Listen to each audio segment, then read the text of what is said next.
Hello everybody, welcome to my channel. Hello everybody, welcome to my channel.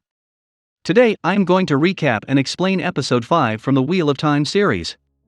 At the beginning, all the Aes Sedai conduct the funeral of their fallen Aes Sedai. Kareen. Stepan placed her body on the ground and took her ring. The bond between Aes Sedai and her warder is always strong and deep, hence he was devastated. Everyone buried their fallen friends. Now this story moves 1 month forward. Moiraine, Lan, Liandrin with Logain reached Tar Valon, the capital where lied the White Tower. Moiraine was here after a long gap of 2 years. Since she was a spy, she used to travel a lot. Rand and Mat also arrived at Tar Valon. Upon seeing the dragon mount, Rand said it seems familiar. The dragon mount was the place where the last dragon channeled enormous one power and died. If Rand can feel that is a similar place, then can he be the real dragon? Here Mat's condition was getting worse, he was visibly sick. These two entered the city. It was beautiful. Lots of folks from different backgrounds, ethnicity, community, different animals, semi-humans were there. These two guys rent a room to rest and clean themselves before reaching out to Aes Sedai's. Mat was deeply concerned about what happened at that farmhouse. He thought he killed those people. But Rand assured him that it was not his fault, it was Fade. Here I am not sure it's the truth or Rand just saying it like that to make Mat guilty-free. In any way, Mat now knew that he is not okay. Moiraine and Lan placed Nynaeve in the warder's quarters. Nynaeve was desperate to find her friends, but Moiraine asked her to stay put. Politics in the White Tower was nasty and deep. Each Aes Sedai had her pride, ambition, and agenda. Everyone will be eager to induct such a powerful one into their group. A new novice must find her inner strength, and then decide what group fits her. Else the consequences will be deadly in long run. Moiraine told Nynaeve that she had a network around the city. When her friends arrive here, she will know. She will tell her. Perrin and Egwene were traveling with the Tinkers. They were near the White Tower. Suddenly Valda and his gang of white cloaks stopped them. They were searching for Egwene and Perrin. All of the Tinkers made a human chain to stop them, as they were non-violent people. White cloaks beat the hell out of them and started searching. Perrin and Egwene started running from there, but they were caught quickly. Back at the lodge, Rand was searching a few books in a library when he met a half-joined, half-human man called Ogre. Ogres are a race of non-human creatures who have an intense love of knowledge and peace. Rand gave him his introduction and said he is from Two Rivers. Ogre called Rand an Ailman as Rand had slightly reddish hair. Ailmans were the same tribe that Tom described in episode 3. They were the fighters. If you recall in episode 1, Rand's father Tan had a nice sword belonging to a knight or a warrior. I guess he had kept some dark truths hidden from Rand about him being an Ailman. Here Rand insisted to Ogre that he is not an Ailman. As these were talking, Aes Sedai's brought Logain to the city.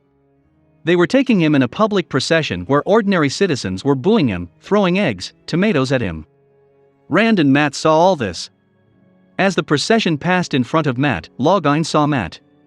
He started laughing weirdly, implying he sensed something dark in him. Mat was spooked by all this. He asked Rand to make sure nothing like this ever happens to him if it turns out he can channel the one power. Rand promised him and asked him to do the same if it turned otherwise. At the White Tower, Stepan wore the white cloak for a funeral. He remembered his good time with Kareen, how she chose him as her warder. Later he placed her ring in the fire and said goodbye. But the bond between him and her was still there. It was causing him emotional pain.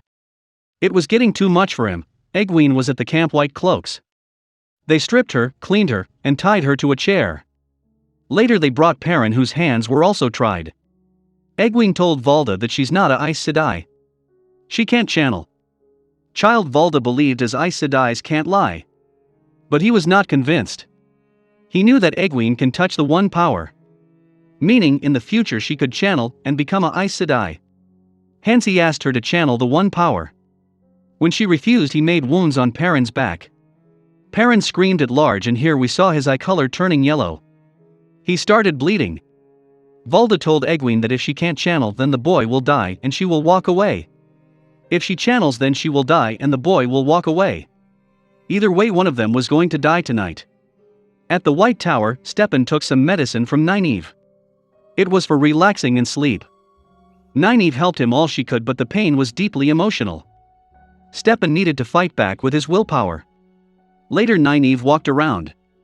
In the corridors were the statues of great warders who served the previous Aes Sedais. Here we see Liandrin. She was interested in grabbing Nynaeve to her Red group. The Reds had no warders. Their philosophy was that they don't need men to protect them. Women are capable of protecting themselves. Even though the woman can only channel the one power, but in the context of greater society women still had not got their equality. It was mostly a male-dominant society. Only a few here and there achieved success. Nynaeve here sensed the presence of Mat and Rand as she heard their voices. She could hear voices from a far distance. That's how she found Moraine and Lon near Shader Log Off. She arrived at the lodge where Rand and Mat were staying. Ogre brought her here as he had access to the White Tower. Rand was very happy and relieved seeing Nynaeve. He and Egwene both thought she had died. Nynaeve checked on Mat. He desperately asked her to help him. But suddenly and violently he shouted at her as well. Meaning he was losing his mind. Later Rand told her their whole journey.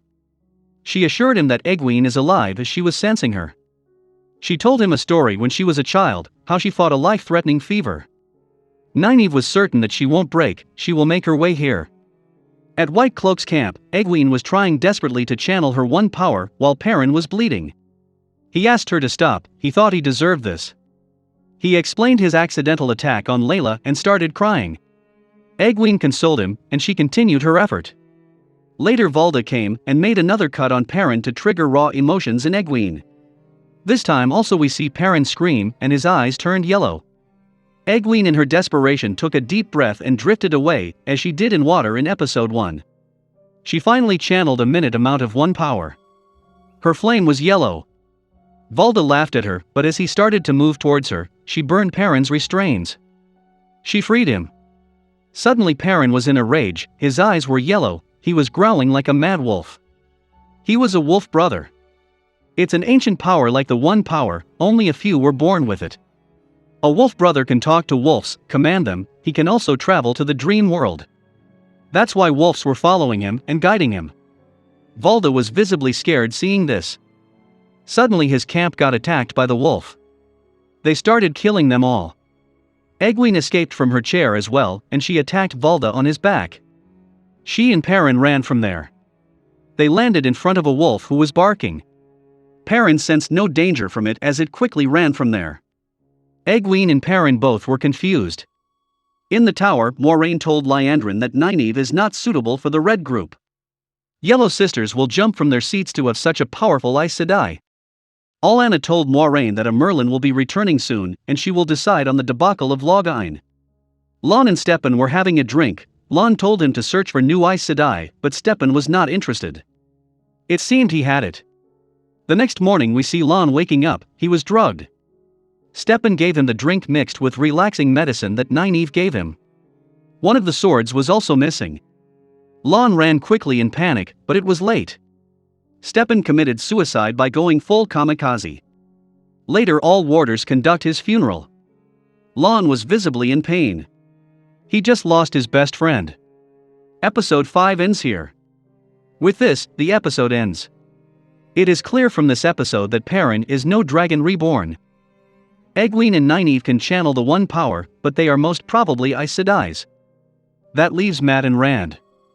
Mat was possessed by dark power and the dragon is the enemy of the Dark One. Hence he can't be the dragon. That leaves Rand. He could be the real deal. We will know for sure in the next episode. Please subscribe to my channel. Thanks for watching. Take care.